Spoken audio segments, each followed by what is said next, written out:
নমস্কার বন্ধুরা, ত্রিপুরার চাকরি প্রার্থীদের জন্য আবারও একটা দারুণ সুখবর নিয়ে চলে এসেছি। সরাসরি আমাদের ত্রিপুরা হাইকোর্টে নতুন কর্মী নিয়োগের অফিসিয়ালি নোটিফিকেশন জারি হয়ে গেছে। পোস্টের নাম হলো জুনিয়র অ্যাডমিনিস্ট্রেটিভ অ্যাসিস্ট্যান্ট। এই পদে আবেদনের জন্য শিক্ষাগত যোগ্যতা কী লাগবে, বয়স কত হওয়া দরকার, বেতন কত এবং পরীক্ষার সিলেবাস কী, সব কিছু একদম সহজ এবং সরল ভাষায় আজকের ভিডিওতে আপনাদের বুঝিয়ে দেব। তো আপনাদের প্রিয় চ্যানেল ত্রিপুরা এসপিউ ব্লগে আপনাদের সবাইকে স্বাগত। তো চলুন ঝটপট মেন তথ্যগুলো দেখে নেওয়া যাক। তো বন্ধুরা, প্রথমেই দেখে নিই এই পোস্টে মোট কয়টি সিট আছে এবং চাকরি পেলে বেতন কত পাবেন। তো প্রথমে রয়েছে মোট শূন্যপদ। এখানে মোট 14টি শূন্যপদ রয়েছে। তবে ডিপার্টমেন্ট জানিয়েছে প্রয়োজন অনুযায়ী এই পদের সংখ্যা কমতেও পারে আবার বাড়তেও পারে।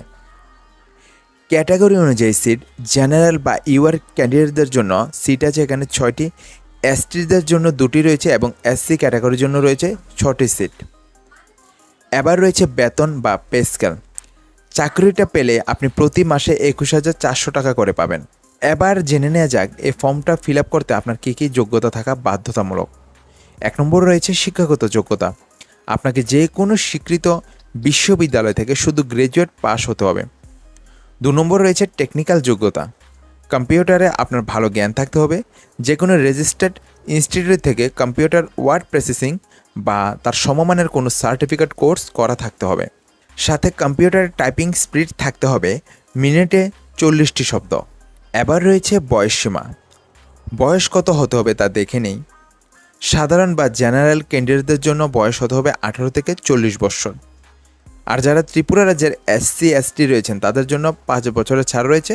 তারা 18 থেকে 45 বছর পর্যন্ত ইন্টারভিউ আপনারা দিতে পারবেন। তো এবার রয়েছে ইম্পর্ট্যান্ট ডেটস এবং আবেদন ফি। অনলাইন ফর্ম ফিল আপ শুরু হচ্ছে 10 জুলাই 2026 সকাল 11টা থেকে। আবেদনের শেষ তারিখ 10 আগস্ট 2026।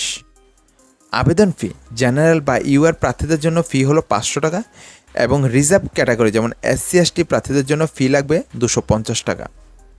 এ টাকাটা আপনারা নেট ব্যাংকিং বা ডেবিট কার্ড, ক্রেডিট কার্ড বা ইউপিআইয়ের মাধ্যমে কিন্তু অনলাইনে পেমেন্ট করতে পারবেন। তো এবার রয়েছে সিলেকশন প্রসেস বা পরীক্ষার সিলেবাস। তো বন্ধুরা, চাকরিটা পেতে গেলে আপনার 2টো ধাপে পরীক্ষা পাশ করতে হবে। তো প্রথম ফেজ নাম্বার 1-এ রয়েছে রাইটিং স্ক্রিনিং টেস্ট। এটি হবে 100 নম্বরের একটি অবজেক্টিভ টাইপ বা এমসিকিউ টাইপ পরীক্ষা। সময় পাবেন 2 ঘন্টা। সিলেবাসে থাকবে English, general knowledge, aptitude, reasoning বা বেসিক কম্পিউটার নলেজ। এই পরীক্ষায় জেনারেলদের অন্তত 60% এবং এসসি এসটিদের 50% নম্বর পেয়ে পাশ করতে হবে। এখান থেকে মোট শূন্যপদের 1.3 অনুপাতে প্রার্থীদের পরের ধাপের জন্য ডাকা হবে। ফেজ 2-এ রয়েছে টাইপ টেস্ট এবং ইংলিশ রাইটিং টেস্ট। যারা প্রথম ধাপে পাশ করবেন তাদের জন্য 20 নম্বরের কম্পিউটার একটা টাইপিং টেস্ট দিতে হবে এবং সাথে 30 নম্বরের একটি ইংরেজি রাইটিং টেস্ট দিতে হবে, যেখানে প্যারাগ্রাফ লেটার বা প্রিসাই রাইটিং বা বাংলা থেকে ইংরেজি ও ইংরেজি থেকে বাংলা ট্রান্সলেশন থাকবে। এই দ্বিতীয় ফেজেও পাশ করার জন্য ন্যূনতম 60% নম্বর পেতে হবে। তো আবেদন করার আগে 2টো বিষয় মাথায় রাখবেন। কোনো হার্ড কপি বা অফলাইন ফর্ম জমা নেওয়া হবে না। আপনাদের ত্রিপুরা হাইকোর্টের অফিসিয়াল ওয়েবসাইটে গিয়ে কিন্তু অনলাইনে আবেদন করতে হবে। ভুল করেও একাধিক অ্যাপ্লিকেশন বা একাধিকবার ফর্ম ফিল আপ করবেন না।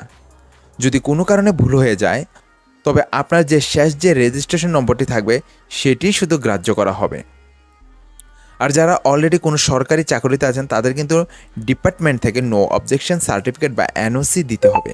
তাহলে আর দেরি না করে যারা এলিজিবল আছেন তারা আগামী 10 জুলাই থেকে ফর্মটা ফিল আপ করে নিন। পরীক্ষার তারিখ এবং অ্যাডমিট কার্ড ডাউনলোডের ডেট পরবর্তী ঘোষণা করা হলে আমি আপনাদের ভিডিওর মাধ্যমে জানিয়ে দেব। তো ত্রিপুরার এরকম সমস্ত অথেন্টিক সরকারি চাকরির আপডেট এবং খবরাখবর সবার আগে পেতে আপনাদের নিজের চ্যানেল ত্রিপুরা এসপিউ ব্লগকে এখনই সাবস্ক্রাইব করে পাশে থাকুন। ভিডিওটা ভালো লাগলে লাইক আর বন্ধুদের সাথে শেয়ার করতে ভুলবেন না। দেখা হচ্ছে পরের ভিডিওতে। সবাই ভালো থাকুন, সুস্থ থাকুন। জয় হিন্দ, জয় ভারত।